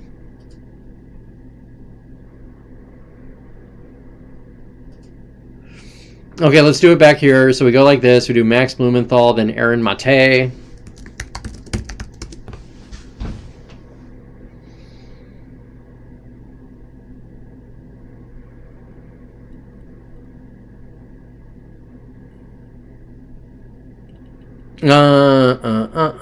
Let's do it this way, because apparently they're talking about Tucker Carlson now, who has also been very critical of the CIA and 9/11. And so then we go videos.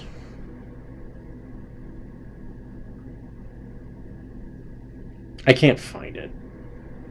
But I gotta find this. Okay, let me see. Let's do it this way. We go to the Gray Zone space, not .com. CIA 9/11.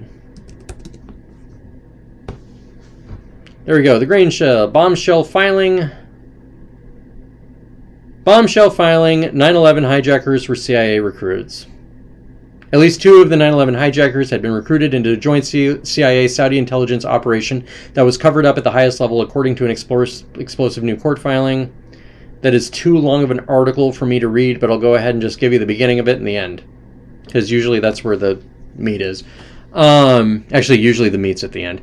A newly released court filing raises grave questions about the relationship between Alex Station, the CIA unit set up to track al-Qaeda chief Osama bin Laden and his associates, and 2 9/11 hijackers leading up to the attacks, which was subject to a cover-up at the highest levels of the FBI. Obtained by Spy Talk, the filing is a 21-page declaration by Don Canestrano, lead investigator for the Office of Military Commissions, a legal body overseeing the cases of 9/11 defendants. It summarizes classified government discovery disclosures and private interviews he conducted with anonymous high-ranking CIA and FBI officials. Many agents who spoke to Castrano headed up the Operation Encore, the Bureau's aborted long-running probe into the Saudi government connections to the 9/11 attack. Despite conducting multiple lengthy interviews with a range of witnesses, producing hundreds of pages of evidence, formally investigating several Saudi officials, and launching a grand jury to probe the Riyadh-run U.S.-based support network for the hijackers, Encore was abruptly terminated in 2016. This was reportedly due to a Byzantine intra-FBI bust-up over instigative methods. When originally released in 2021 on the office's public court docket, every part of the document was redacted except an unclassified marking. Given its explosive contents, it's not difficult to see why, as Canestrano's investigative concluded at least 2 of the 9/11 hijackers had been recruited, either knowingly or unknowingly, into a joint CIA-Saudi intelligence operation. 50-50 chance of Saudi involvement. Most unusual CIA unit. Quite some cover-up. Alex Station operatives fail upwards. Oh, Jesus, that's... Let's just check the last couple paragraphs.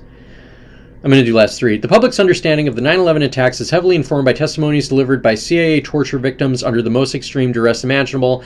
Ann Belowski, a veteran of the Alex Station that ran cover for at least 2 would-be 9/11 hijackers, had been in charge of interrogating the alleged perpetrators of the attack. The veteran FBI deep cover agent Aluki Collins concluded his memoir with a chilling reflection, which was only reinforced by Don Castrano's bombshell declaration. I was very mistrustful about the fact that bin Laden's name was mentioned literally hours after the attack. I became very skeptical about anything anybody said about what happened or who did it. I thought back to when I was still working for them and we had the opportunity to enter bin Laden's camp. Something just hadn't smelled right. To this day, I'm unsure who was behind September 11th, nor can I even guess. Someday the truth will reveal itself, and I have a feeling the people won't like what they hear.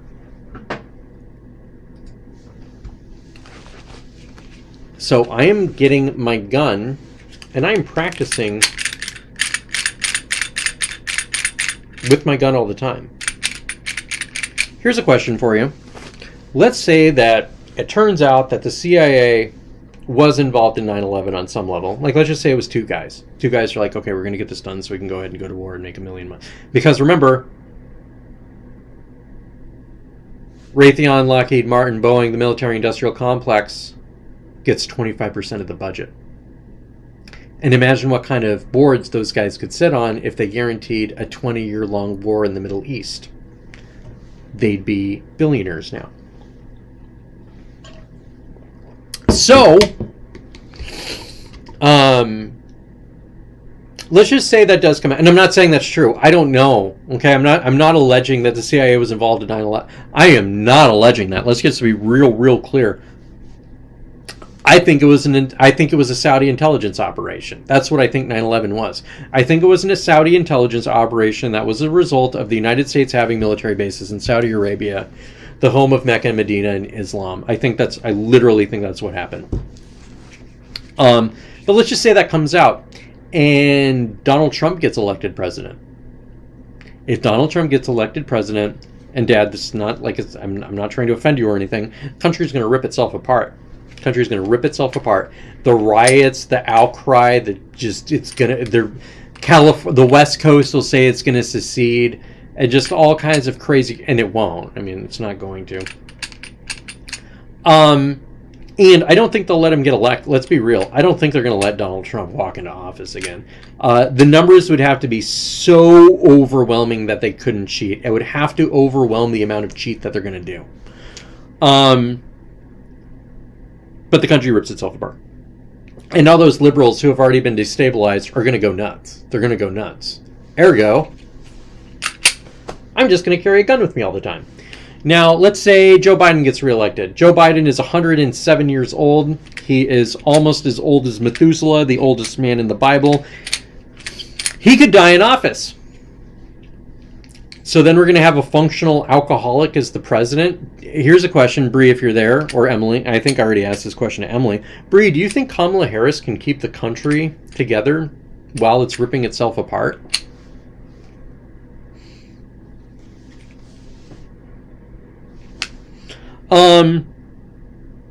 So yeah, I expect us to be headed for some very troubled times soon. Oh, I haven't even finished. Give me one more. Just give me one more segment and then I'll be done. Fox News fired Tucker Carlson in the past week. I want to say it was the past week. I think they fired him last Monday. Okay, a little over a week. Tucker Carlson got fired. Tucker Carlson is the most powerful name in news. Okay? There is nobody who has more clout than Tucker Carlson. There's nobody who commands audiences like that guy did. Okay? Tucker Carlson is an institution. He's not a journalist. He's bigger than that. Somebody, and this was an Adam Townsend thing, so I have to give him credit for it. But somebody was talking about how, Tucker Carlson needs to go to Rumble and the platform were exposed. And he's like, people like Tucker Carlson don't go to Rumble. People like Tucker Carlson buy Rumble. Tucker Carlson is going to be worth $500,000 as soon as he starts his new organization, and I guarantee you that within 10 years, he will be worth $1 billion in today's dollars. Tucker Carlson is about to become incredibly powerful. Independent of the corporate media. So Tucker Carlson will be drawing in a larger audience than CNN, MSNBC, and Fox News combined. What'll happen is as the corporate media loses its influence, prestige, and money, they're going to those graphs where it goes like one's going down and up and whatever, and they're like blah, blah, like the crossing or whatever. They're going to get more sensational. They're going to get more dramatic. They're going to get more inflammatory. The news media, which is incidentally the thing that is ripping this country in half. Like, if you want to know why there's political division, it's because of our media. We have like the most toxic media environment possible. It's being weaponized against the people just for money, just to make some money. And a bunch of journalists are going to get got. Like, I'm telling you guys, like, if your name is Anderson Cooper, you better start carrying a gun, bro. And that's not a threat or something like that. I hope Anderson Cooper has security. I don't hate Anderson Cooper by any means. He's a Vanderbilt. Here's why Anderson Cooper is going to he's a journalist and a Vanderbilt. If society falls apart, does he have a chance? Because they're going to kill the rich people. I can almost guarantee you that we are going to have a culling of the extremely wealthy. To some degree. That's why they're all in Montana or New Zealand. They're just flocking to Montana and they're flocking to New Zealand as places to ride out the storm. I have some buddies in military intelligence. I even have some buddies who run private defense contracting companies. And what they tell me over and over again is buy an AR-15 and a 9mm pistol. Get NATO rounds, use them a lot, get experience with it. The United States is headed for something very ugly. And actually the world in general. But the political division in the United States is really, really, really dangerous. Which is why I'm working on my garden. It's why I'm getting good with the gun. It's why I'm hanging out with friends and family and getting myself integrated into the local community as much as humanly possible. Because what's going to happen is Bellingham is not going to be able to rely on DC for what Bellingham needs. It's going to need to be able to rely on Bellingham and then Blaine and then Mount Vernon and Burlington, possibly Seattle, possibly Vancouver. I don't know how bad the collapse will be. But I want Bellingham to be insulated from something nasty that could come down from Vancouver, which isn't going to happen, or something nasty coming up from Seattle, which could happen. FAFO, F around, find out. That's that. So that's my show for the day. What do you want to talk about? Bree, you got anything? I can see that you're there. Maybe. I can see that you're online. Emily there? Ray there? Anybody? Who's there? Nobody's there. I'm gonna go. That's my show. Dad, if you watch this, I'm sorry. You know, it's irritating living in the future. You know, I'm going to end with that one. It's really, it's a little bit frustrating because I talk about this stuff and then people are just like, you're so crazy. You're such a racist. You're such a whatever it is. And then, you know, 3 years later, they're like, oh my God, Jacob was right. What a fascist. But it's just incredible. It's living in this moment right now is so incredible because like, it's so, here's the last one. Last one, I promise. Adam Townsend has a term he calls Detroited, which I always thought was interesting because I always look at it and I was like, oh yeah, no, like it's going to collapse and turn into shit. And so he's arguing that what's going to happen is San Francisco is going to get Detroited. And I always looked at that and I was like, oh yeah, no, I can see that. It's going to turn into crap and, you know, not come back. But I didn't understand what he meant. Today was the first time I really got what he meant. What happened to Detroit was that NAFTA, I'm going to say that it was NAFTA that did it. NAFTA came along, the North American Free Trade Agreement, and it moved a lot of car manufacturers. Ford built a really big plant in Mexico. So those jobs went down to Mexico. So those jobs, as a result of globalism and global trade, those jobs left Detroit. What was Detroit? It was the big automaker. You bought cars in America that were made in Detroit. Gone. What's Detroit now? Gone. So what's San Francisco? It's Silicon Valley. It's Silicon Valley and it's some banks. What happened to Silicon Valley Bank? Oh, well, that's gone. What about the tech companies? Have the tech companies been laying anybody off recently? 10 to 20% of their workforces? That's weird. Oh, and they're also doing it right before all those people retire? Oh, so they can, yeah, so they don't have to pay them their pensions. That's pretty awesome, Microsoft. Good job for you guys. What's going to happen to San Francisco when all those tech jobs leave, nobody comes back, and there's no children? There's no families. There's no community. It's going to get Detroited. San Francisco is going to get Detroited, and Seattle might get Detroited. Governor Inslee might have destroyed the state of Washington by chasing off Boeing. Because, you know, here's the thing. Boeing is the largest employer in the state of Washington. I'm pretty certain. And that's big manufacturing stuff. You know, Bree's dad worked at Boeing, God rest his soul, and was an engineer for Boeing for like 30 years.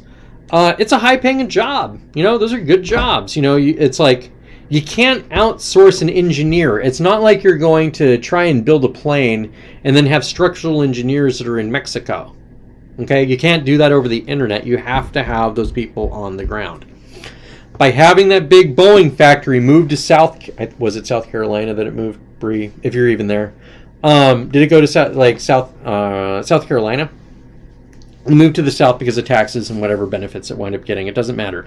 There are hundreds of companies that are downstream from Boeing. Boeing is so big, it is 1% of GDP. It is a huge, huge company. And those jobs are going elsewhere. And they're not going to get replaced because of the tax burden of the state. This place is not attractive for business. Then you also have Microsoft and Amazon is the other big... Oh, wait, you mean the tech companies that just laid a whole bunch of people off? So we're not building big Boeing factories here anymore. We're shipping those out. Oh, and then Microsoft and Amazon are already built. It's not like you need to build a new Amazon or a new Microsoft. The code has been written. Their websites are built. Their operating systems are built.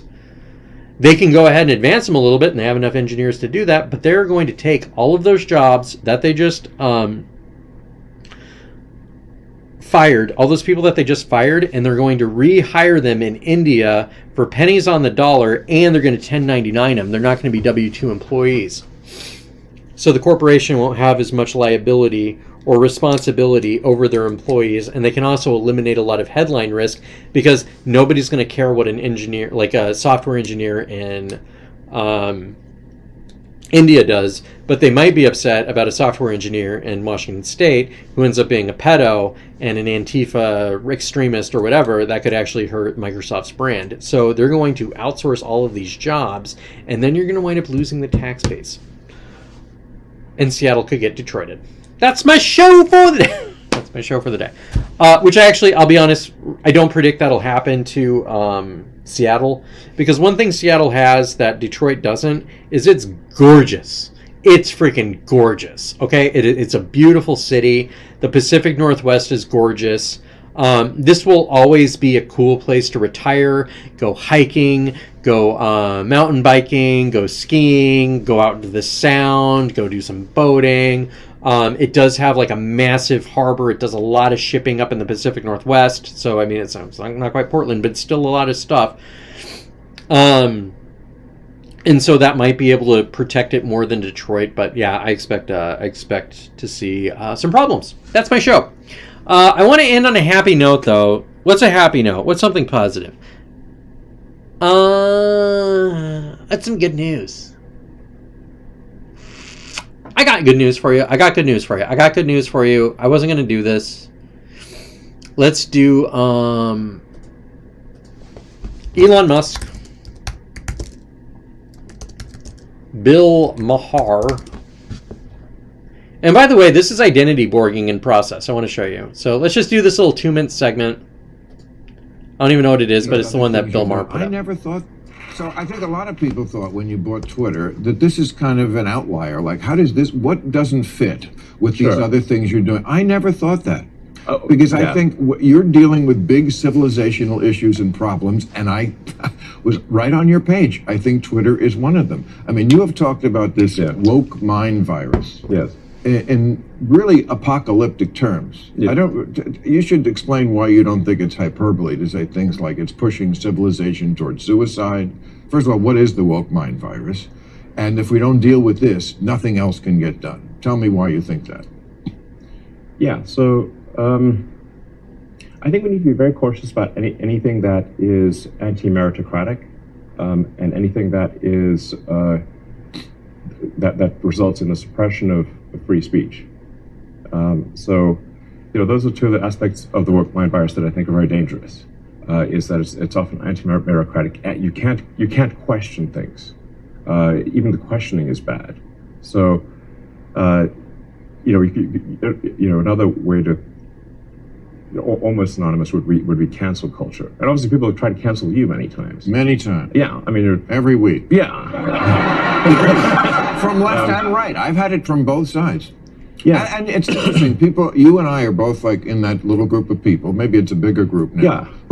Who are called conservative, who haven't really changed. I don't think of you as a conservative. I'm definitely, like I at least think of myself as a moderate. So, I mean, at least I've spent a massive amount of my life energy building sustainable energy, electric vehicles and batteries and solar and stuff to help save the environment. That's not a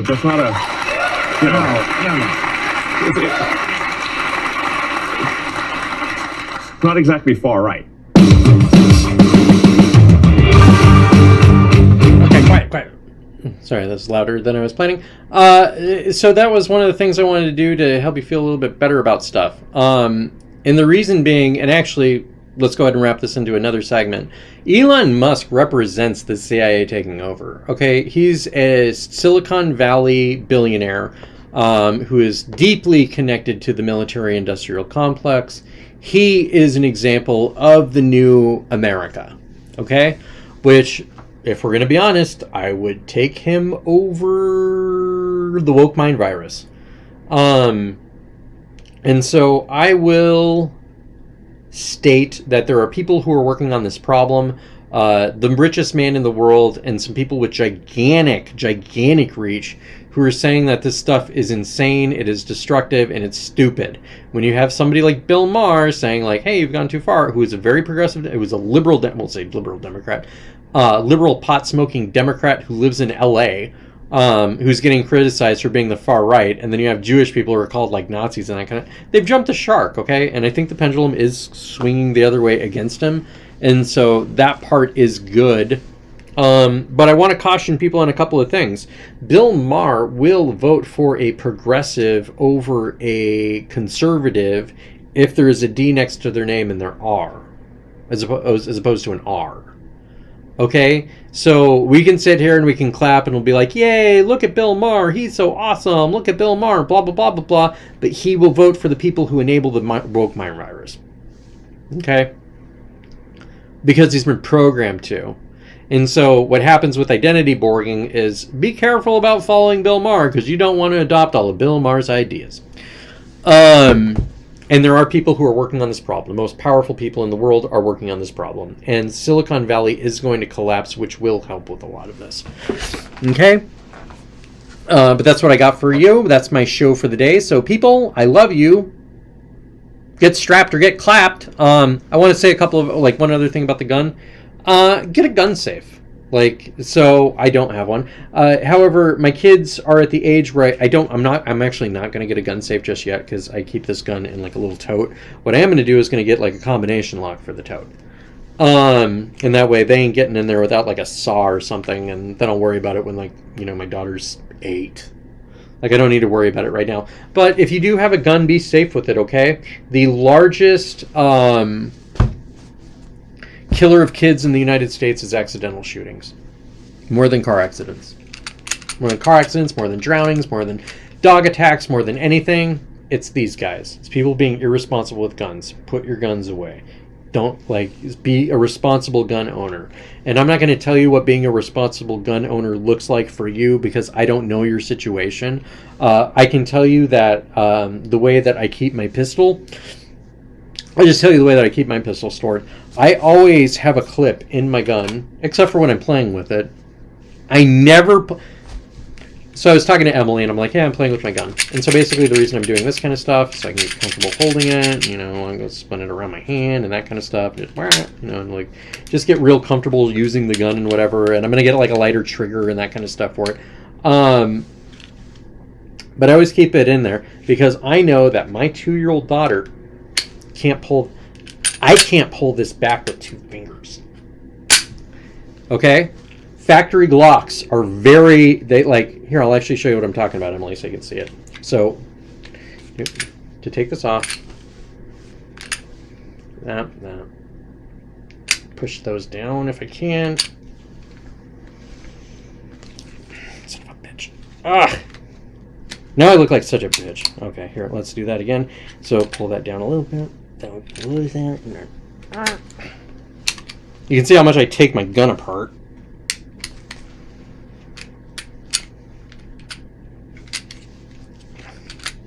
There's a specific way you're supposed to hold it. Jeremy showed me, but... Oh, there we go. I think that should do it. Gah! I really got to customize this gun.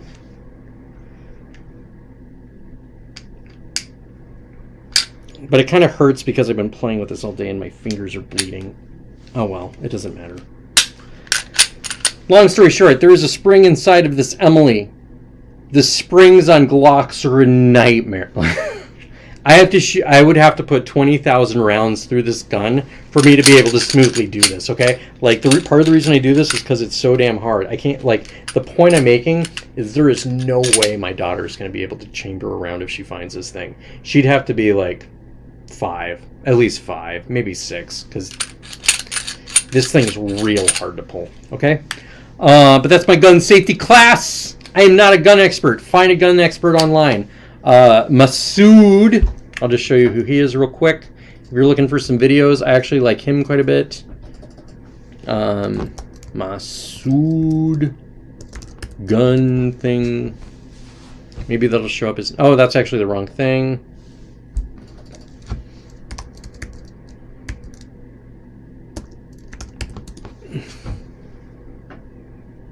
No, good. Ooh, double ooh.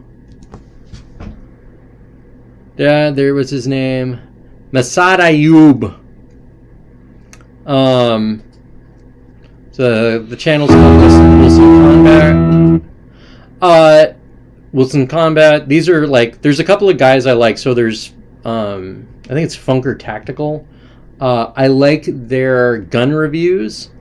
This guy does like, gun breakdowns, victim complaint, that kind of stuff, appendix carry. But basically it's like, the shoot me first vest, controlled chaos, disparity of force. Basically, so here's one, remain inside. And so that's about Castle Doctrine. The McCloskey should not have gone outside with their guns. How to stop a school shooting. What does Massad Ayoob carry? What kind of gun does he carry? Short arguments against gun control. Red dot sights on... Okay, so there's another good one. Red dot sights on carry. How much capacity is enough? There's a specific one that I'm looking for. It focuses on de-escalation. Like, there's so much more to guns than just guns. Favorite revolvers. Why should... And so this guy's argument is you should carry a pistol with a gun in the chamber, and if you are not comfortable carrying a pistol, and actually goes into the history of why people used to say you never carry a chambered round. I could have a chambered round in this, drop it, and it's not going to go off, so that would be that point. But basically, it's like if you're not comfortable carrying a chambered round, then you should carry a revolver, because half of all interactions are one hand. Handgun, not hands gun. Where is the one that I'm looking for, though? There's Ken's favorite. Hand loads for self-defense. And so he talks about the kind of ammo that you should use, how to pick a lawyer. Don't answer the door. So if it's 3 o'clock in the morning, somebody's knocking on your door, don't answer the door, and don't answer the door with a gun. What are you doing answering the door at 3 in the morning, number one? Number two, it's usually the cops. 9 times out of 10, there's somebody banging on your door at 3 in the morning, it's the cops, and they're letting you know there's a problem. What's going to happen if you show up to the door with a gun in your hand? The cops are going to blow you away. It happens all the time in this country. It literally happens, it probably happens, I wouldn't say daily in this country, but it happens every single year. Hell, it just happened in New Mexico last month. Don't say, I've got a gun. Examines the Philandro Castile case. That's probably pretty good. Kyle Rittenhouse, which is pretty interesting. So he did something on what should you do in a riot. Let's just say your car is being surrounded by a bunch of people. You're being attacked by a whole bunch of people. What are you going to do? Because the problem is if you're gunning down people in a protest, you're gunning down protesters. Rioters hide in protests. So they're going to come after you. So what kind of bullet should you carry? Which is why I was talking about, the difference between, a hollow point and then, a full metal jacket. If you're going to be carrying something that's going to be around a whole bunch of people, have a hollow point. Unless you plan on killing everybody. And then you're going to have some sort of Democratic DA throw you in prison for it. AR-15 for home defense. Which is an interesting concept. Which I am also sold on it. Here's a good one. This is what I was talking about. Never talk to the police. And so, as a question mark. And so there's the guy who says, shut up. And it's a really funny video. Don't talk to the police, shut up. This guy says you should talk to the police. And you should talk to the police with a story in hand. You call the police. Hello. And so if you're carrying a gun, always carry a phone with you. Okay, so these two things always leave your house together. In case you have to use this thing, you can use this thing, and then you can set the narrative. Okay, we talk about Hegelian dialectics, narratives, all that stuff. The first thing people hear is the one that gets implanted in their head. Okay, so his point is don't answer questions to the police. When you call the police, hello, I am the victim of a crime and I'm calling to report that there was a crime. I was attacked by these people. I shot them. I am over here. I look like this and yada, yada, yada. And then when the police show up, you say, hello, officer, I am the victim of a crime. That was the person who attacked me with their gun, which is right there. Do you see their gun? Right there. And then record where the gun is right there. And you see, these are where all the shell casings are. Point out the evidence. create the scene for them, allow them to create an image in their mind. If there's witnesses there, hello, Mr. Police Officer, thank you so much. There's the perpetrator. I am the victim. There is the guns. There is the bullets. This is the witness. Please get her information. That way, you have the person who's there, and you make sure you get their phone number, and you get their name, and you get their address, and that kind of stuff. So when the cops call them, they can use them as a witness or whatever it is. And so, because 9 times out of 10, there's somebody lying on the ground after being shot, they're the victim, not you. Further, don't answer questions. Just say, officers, I'm just trying to let you know what happened and get the scene just cleared away. If you have any questions with you or for me, I am more than willing to meet you with my general counsel. And the reason is because after going through something like shooting somebody, because you ain't a killer, I ain't a killer, okay? You're going to be panicked, you're going to be confused, you're not going to know what's going to happen, you're going to have tunnel vision. The person who is attacking you is going to be 18 feet tall, but really they're 5'6". It's just that you get tunnel vision in situations like this. Your adrenaline's pumping. You're going to have cotton mouth. He doesn't talk about this, but I've been the victim of violent crime. I know it happens. Okay? You're going to be shaking. Your brain's not going to be clear. You're not going to be able to think. So don't answer questions. But do talk to them. Don't leave the scene of a crime. That's another one. And what was another? Number one.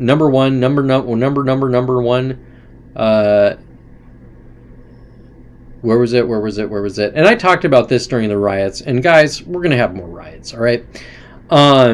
The best thing you can do in a riot is avoid it.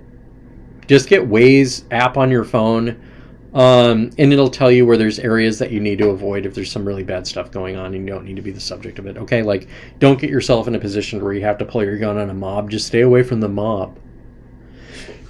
During 2020, I literally did not drive through Seattle. Number one, we didn't drive through Seattle without a gun.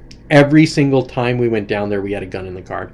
Number two, we didn't go to Seattle. We drove around it. Okay, we took the 405 every single time. We weren't going to be anywhere near that city because it went insane.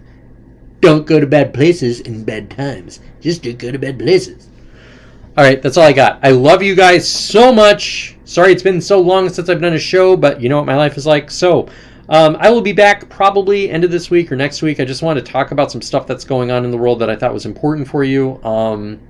And just to buckle up, Buttercup, and get ready, because it's going to be crazy. And you don't have to suffer the future. You can go kick its ass.